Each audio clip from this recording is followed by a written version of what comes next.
Hey guys, it's Sarah. Welcome back to my channel. It's been a minute since the last time I posted a video, but I figured it would be a great time to come back and post about my birth story. And if you guys are new here, welcome. My name is Sarah. I love to post all about lifestyle, family, beauty, all the things. So if that is something that you guys like to watch, make sure you guys click the subscribe button because I'm planning on making a lot more videos now that I've kind of gotten out of the newborn trenches and kind of getting more settled into this 7th, 8th month old period. So without further ado, let's get into my birth story.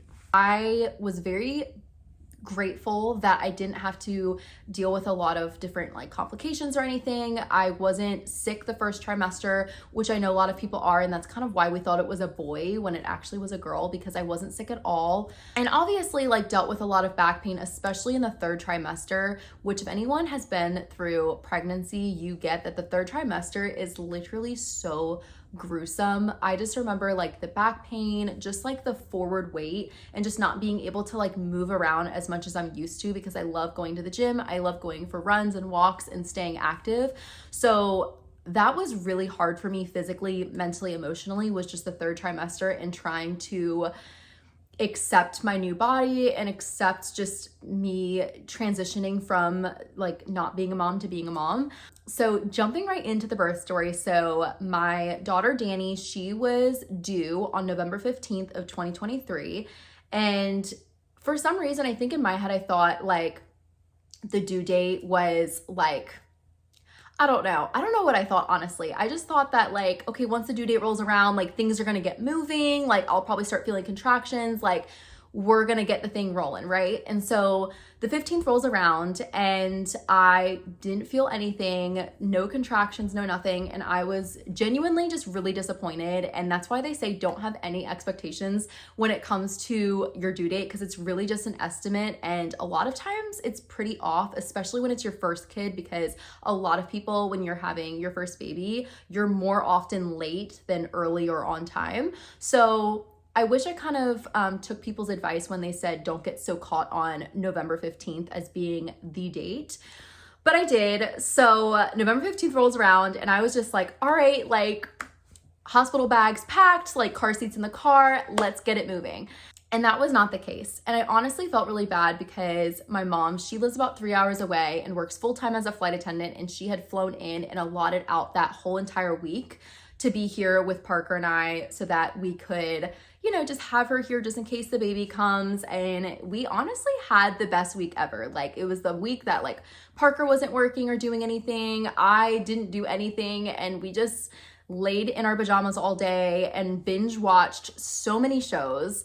And so I would do that week all over again if I could, as far as just spending good quality time with my mom and my husband Parker. But our daughter Danny did not come the week of our due date. She actually came the week after.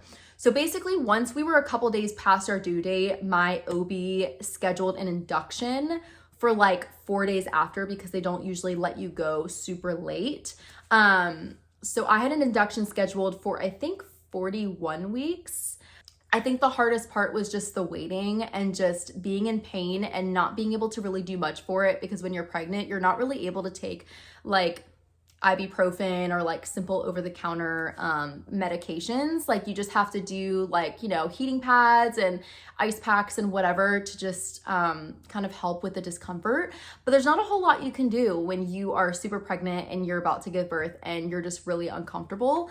So basically what ended up happening was we had our induction date scheduled and we were doing all the things: the curb walking, the bouncing on the ball, raspberry leaf tea, the evening primrose oil. I literally was looking up everything to get the baby out. As the date was approaching, or our induction date, it actually was getting really close to Thanksgiving. So Parker and I were just kind of hanging out here.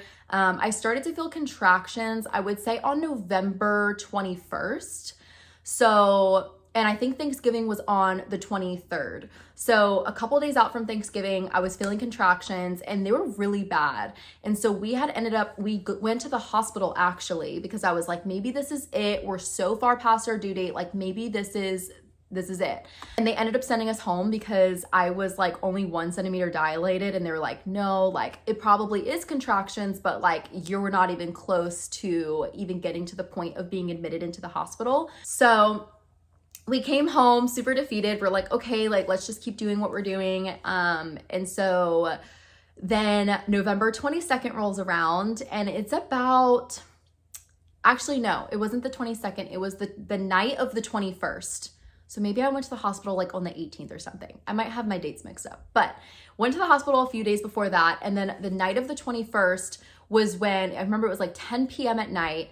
I'm like upstairs in the living room bouncing on the ball like I was doing every night. And I instantly just felt like really bad. It felt like really bad period cramps, like, but like tenfold. Like I was like, ooh, like this is a bad contraction. So I remember I like got off the ball and kind of laid on the floor in like downward dog pose, because I was like, I need to just like rock back and forth. So then I called Parker, who was upstairs showering, like getting ready for bed. I called him downstairs and I said, listen, the contractions are like really close together. I think this is it. Like, I think we need to go to the hospital.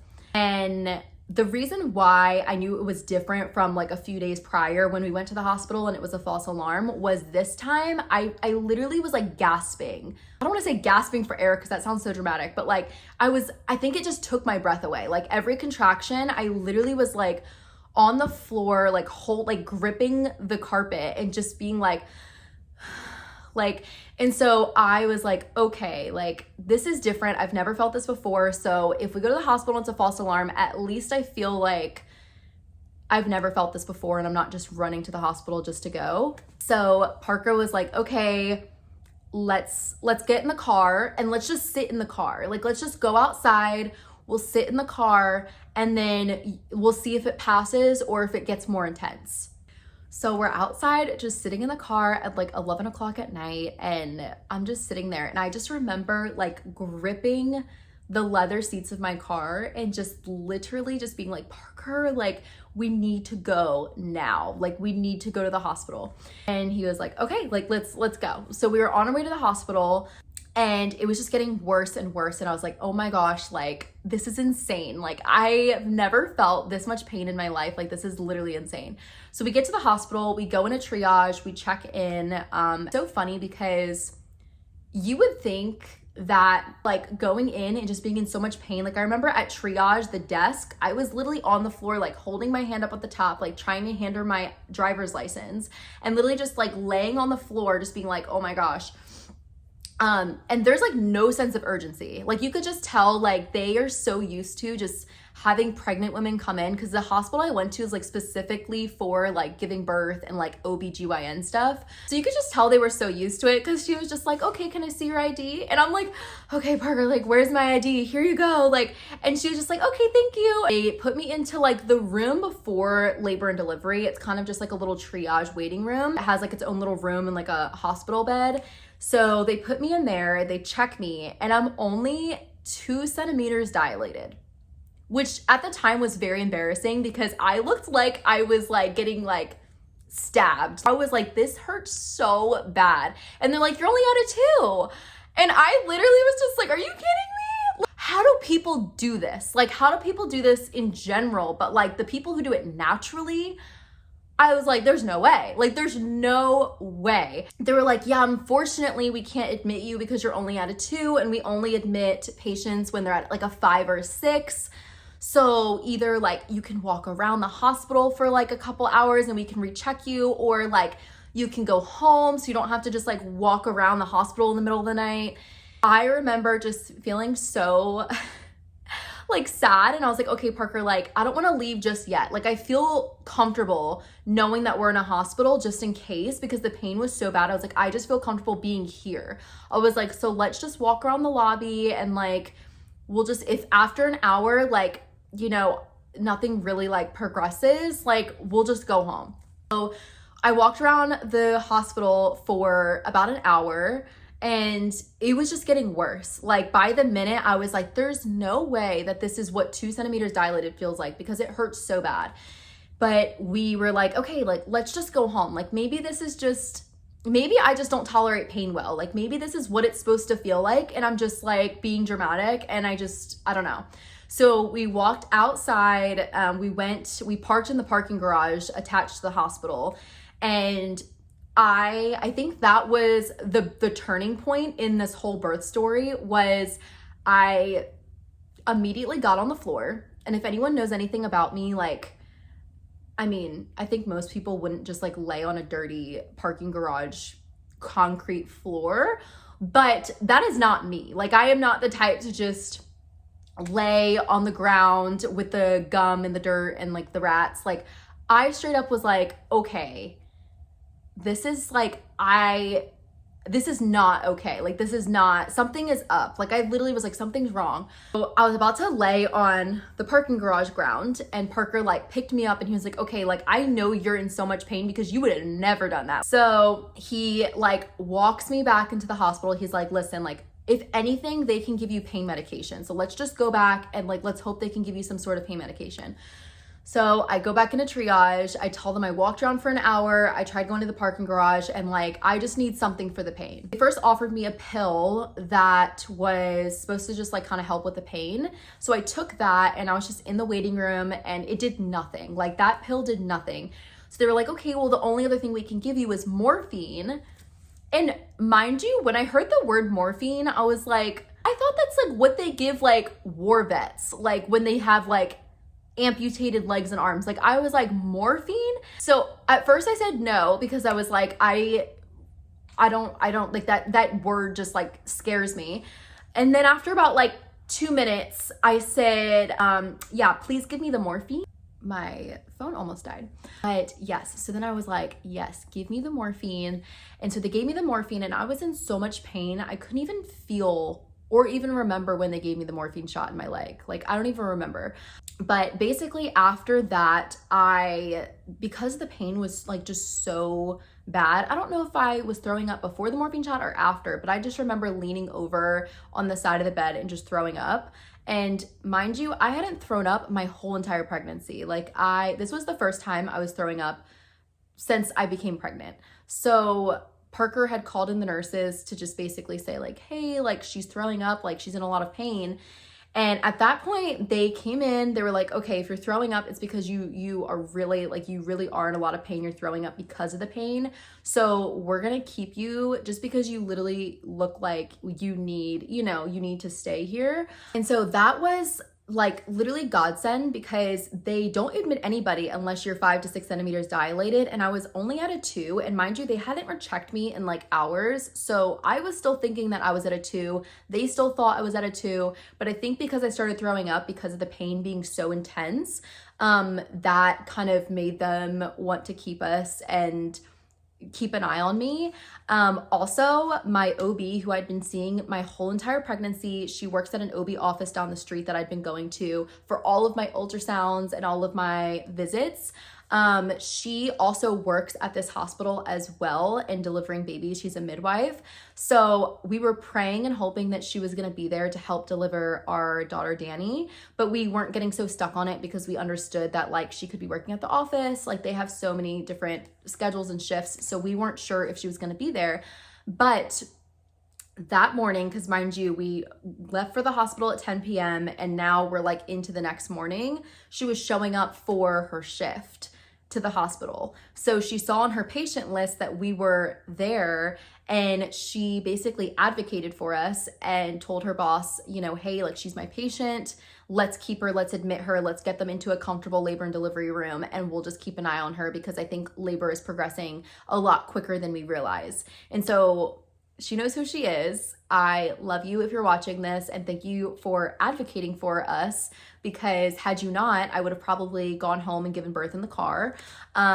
So super thankful for her. And so they ended up admitting us because they just thought it was necessary based on how much pain I was in. So we got into a labor and delivery room, and they went to recheck me. They're like, hey, like, now that you're admitted, we're gonna recheck you. You're probably still like at a 2 or 3, but like, let's just check you. And they checked me, and I was at 8 centimeters dilated. So I guess what I had was something like called spontaneous what is it called? I don't know. I don't even know if that's a thing, like spontaneous labor. They had said that I progressed really quickly from a 2 to an 8 within that like short amount of time frame. And that's why I was experiencing so much pain, because the cervix, like if it's slow, if it's a slow labor, it's like slowly opening up. But when it's quick, it's like, it's going fast. And so I think that explains why I was in so much pain, and I gave myself grace in that moment, because this whole time I was thinking that I was like so dramatic and I was in so much pain at a 2, but in reality, it was progressing really quickly and I was at an 8. And so they immediately were like, okay, like, do you want an epidural or not? Because this is the time that like you have to let us know if you want an epidural. I said, yes, like give me an epidural. Like, I feel like I've been through hell and back over these last, I don't know how many hours. I was like, I would love some relief, like give me the epidural. So thankfully there wasn't a long wait. The anesthesiologist came in with her student, which was so cool because the student was kind of watching how she does it. And the anesthesiologist put it in my back. I literally don't even remember the epidural. Like, I was in so much pain. I didn't feel anything when she put it in my back. Like, there was no pain at all. So based off of that, I would 1,000% get the epidural again. I'm not traumatized. I have no back pain from the epidural. So I love me an epidural. So after the epidural, I immediately felt like I was walking on clouds, like up in the sky. I was like, oh my gosh, I feel back to normal. Like just like me and you talking. Like I felt like I was just like, okay, like I felt so normal that I was making TikToks in the labor and delivery room when I was 10 centimeters dilated. I was texting people, I was FaceTiming. I was literally just living my best pregnant girl life. And it was so fun. And obviously, like, as much as I would have loved to have my mom there, like this happened so fast. I was like, okay, like Parker, we're doing this, me and you. And I'm so glad it worked out that way. As much as I would have loved to have my mom there, but like, I'm so glad that I was able to have that moment with just Parker, and it made it so special to be able to experience that with him for the first time. And so I'm very glad with the way that things played out is like honestly such a blessing and was supposed to happen exactly the way it did. But it was fun because we'd FaceTime my family. I was making TikToks. It was so funny, but it was nice to have like my muscles and everything just relax so I could really prep for when I started to push. So I was just hanging out there, 10 centimeters dilated. They were waiting for the doctor to come in to actually start pushing. I wasn't really able to eat anything because I guess you're not supposed to eat anything when you're in labor, or I don't know if it's from the epidural or whatever. So I was like chewing on ice chips, and I think they gave me Jell-O. I was able to have Jell-O, but we were just hanging out, and then it was time to push. So they brought in the doctor, and my midwife was there, which I was so happy about. Like, I truly, if you can find a midwife or an OB or somebody that's connected to the hospital that you want to deliver at, and you just pray that they're there on the day that you deliver, it's truly like the biggest blessing, because to just have her there, like helping me push when she was there from like day 1 of me finding out that I was pregnant, like it really was a full circle moment, and it just felt like I was like comfortable. I felt like I had like family there. Also, going back to my birth plan, pretty much we were able to stick with everything that we put on our birth plan, other than I didn't want a mirror. Like, I just thought that was weird, and I was like, I don't want to see anything that's going on down there. I ended up getting a mirror. I never thought I would get a mirror, but I requested a mirror, and it really helped me like see the progress of me pushing. And so I would probably get the mirror again. Like, as weird as that is, like I loved being able to see, like with every push, to see progress. And so that's, I think, the only thing that changed from our birth plan. And we also were doing cord blood banking. And if you're not familiar with cord blood banking.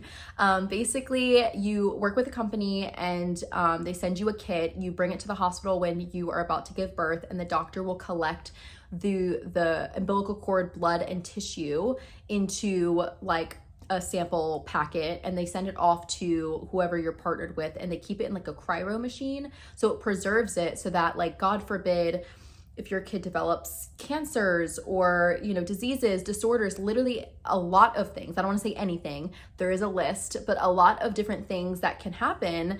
they can use up to 7 times samples from that child's cord blood and tissue to basically help assist in their treatment plan. And there's been like insane statistics and all the things that I could spend hours talking about that have really saved people's lives and children's lives by having their cord blood and tissue preserved. So that was super important to us. We had the kit, brought it to the hospital. They, yeah, I'm getting ahead of myself. But so basically it was time to push. I was pushing. The mirror was amazing. Love the mirror, would do it again. And I pushed for 2 hours. Like I was pushing for so long. It felt like 2 minutes.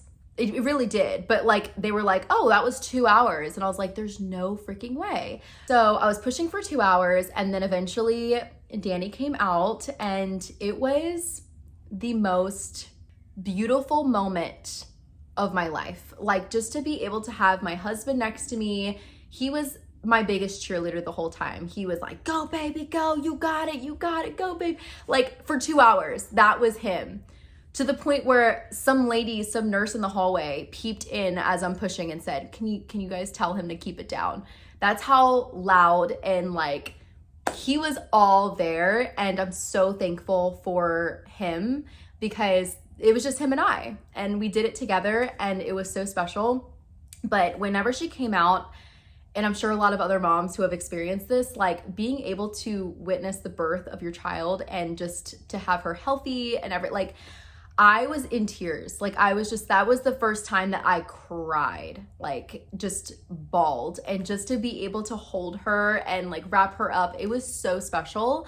And actually up until this point, after she came out, they discovered that she like pooped inside of me. So I guess if that happens and is kind of there for a while, it can make the baby or even mom sick. But thankfully, Danny's heart rate stayed steady. Everything was good. It was a very, very good birth. Like it was very happy. There wasn't anything traumatic. There wasn't any complications. And so because of that, like for our first birth, I'm very thankful for that.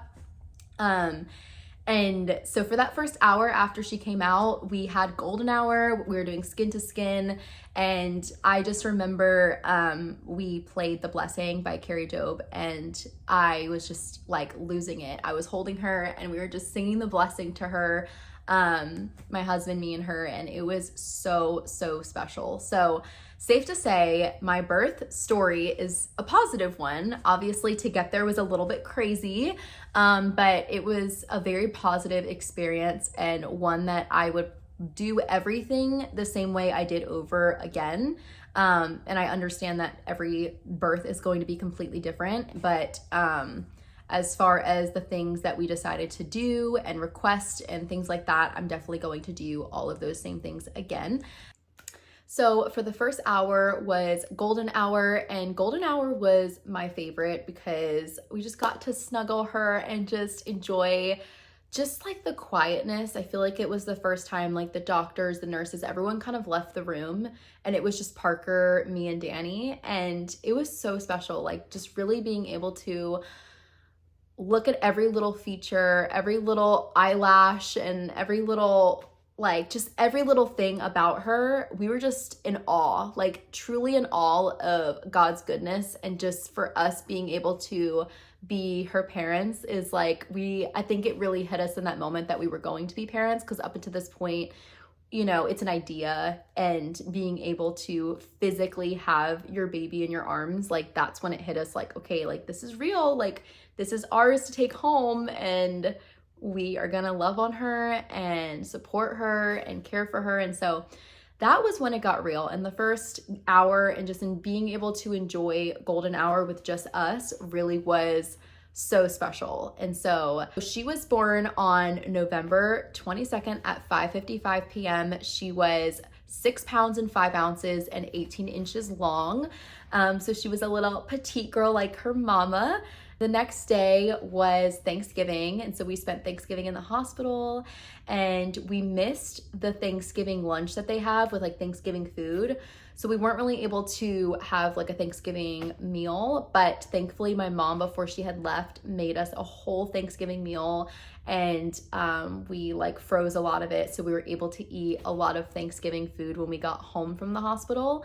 But yeah, I'm really thankful that we went through that experience with just Parker and I, and we're able to come home and just have like peace and quiet and just like our space. And we had a meal train set up, but it was like the midst of the holiday season, so we really just had people kind of drop off the meals, and we FaceTimed a lot of people so they could see Danny. And but it was really nice that we took those first couple of weeks to just really be in our own little bubble as a family, and I would totally do that again. I just feel like there's something special about really realizing when you have kids, like you are starting your own family unit with the immediate family that you started, and just kind of, you know, just being able to just be in that newborn bliss in the beginning and like not have to think of anything else or anyone else or trying to please everybody, and just really taking that time for us. So I'm really thankful that we have such a supportive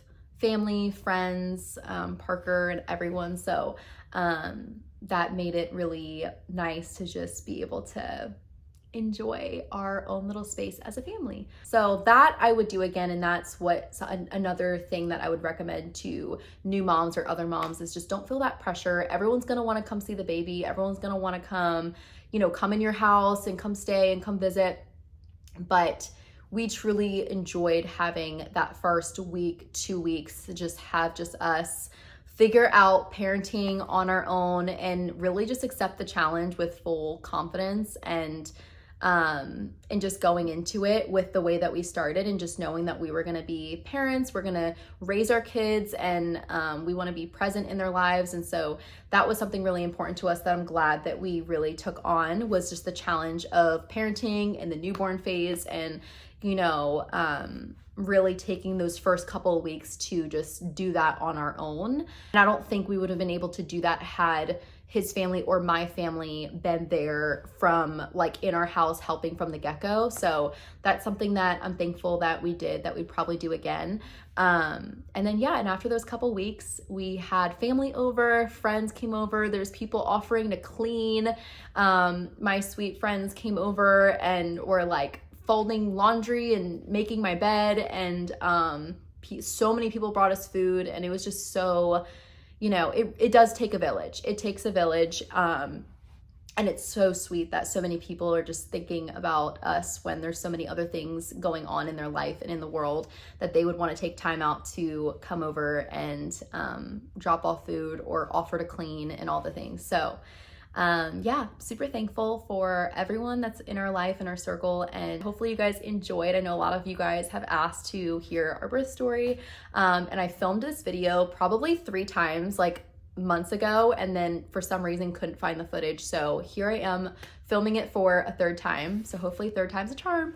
But if you guys like these kinds of videos and want to see more family videos and just more like mother content, make sure you guys subscribe and go follow my Instagram. I'll have it right here. It's at Sarah Kaufman Official, where I post more of like the day-to-day content and things like that. So thank you guys so much for watching, and for all of my mamas, new mamas, soon-to-be mamas out there, you got this. There is no one better equipped for this job and this role than you, and you're going to crush it being a mom. And I'm so excited to see more of all of y'all's journeys. So I'll talk to you guys later, and thank you for watching. Bye.